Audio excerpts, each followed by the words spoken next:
ইসলামিয়া কামিল মাদ্রাসা যে ভোট কেন্দ্র, সেখানে শ্রীবর্দী পৌর বিএনপির সেক্রেটারি আব্দুল্লাহ মোহাম্মদ দুলাল এবং পৌর আহ্বায়ক অপুর নেতৃত্বে সেই কেন্দ্রে ঢুকে এজেন্টদেরকে বের করে দেওয়া হয়েছে। এটার প্রতিবাদ করতে গিয়েছে জামাত ইসলামের ওই উপজেলা জামাত ইসলামের যুব কমিটির সভাপতি আমির হামজা তার উপরে চড়া হয়েছে, মারপিট করেছে, রক্তাক্ত হয়েছে। সে নিজেও মিডিয়ার সামনে বক্তব্য রেখেছে, আমরা ভাইরাল দেখতে পাবেন সোশ্যাল মিডিয়াতে। কিন্তু এই বের করে দেওয়া জাল ভোট এইসব কিছু এখন অনেক ভাইরাল হয়েছে।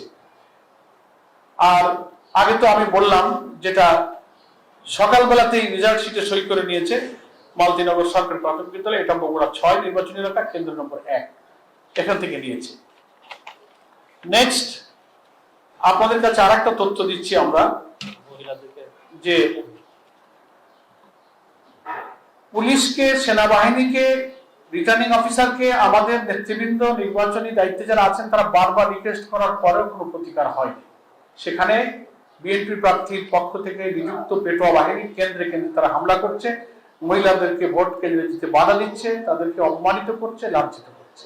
মনে হচ্ছে প্রশাসন অসহায়, কোন এক জায়গা থেকে নির্দেশিত হয়ে তারা যেন এখন আন্ডান, তাদের কিছু যেন করার নেই।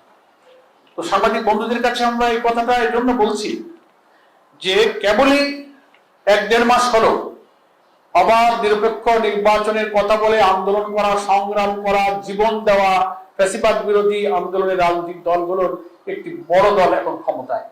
তাদের হাতে প্রথম দুটো উপনির্বাচনের এই যদি চিত্র হয়, তো সামনে স্থানীয় সরকার নির্বাচন সহ আর যেসব নির্বাচন হবে সেই নির্বাচনে আমরা কি করে ভোটারদের আকাঙ্ক্ষার প্রতিফলন আশা করতে পারি।